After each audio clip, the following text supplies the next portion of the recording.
OnShift got started as a communications platform by the co-founders, originally to send messages out for a social networking site. And they had a dinner party, and one of the guys that attended ran a nursing home. And he said, if I could use technology like that to replace absent workers, it would save me a ton of time. So it's evolved from that into a staff scheduling, labor cost management, and communications platform targeted primarily at the healthcare industry.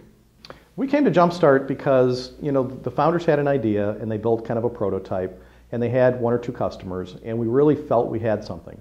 And we needed capital to invest to prove that we had something, that we could sell the software, people would want to buy it, and so on. And we were way too early for a traditional venture capital firm.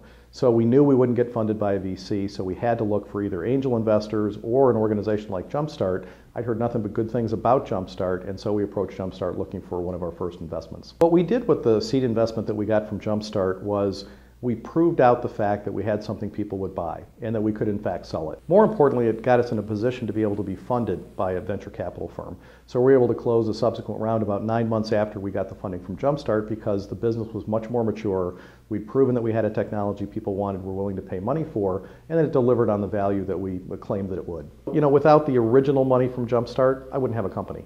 Right? So not only do I have a company that's growing very quickly, one that's able to attract capital so we can continue that growth, and one that's able to attract capital on terms that I think are pretty good. I'm not a first-time entrepreneur. This is my first time as the CEO of a company, but this is my fourth startup and the third one in Northeast Ohio that's been venture-backed. In 2002, when we were looking for capital for Flashline, we had to go to Pittsburgh. So the ecosystem wasn't here in Northeast Ohio to really help early-stage companies and entrepreneurs get their companies launched. And I give JumpStart a lot of credit for the enhancements of the ecosystem since then. The fact that we were able to get money from a JumpStart through Third Frontier, and there's organizations like Early Stage Partners, Glengarry, North Coast Angel Fund. None of these organizations existed 6-7 years ago. So for a Northeast Ohio entrepreneur, you couldn't get funding locally.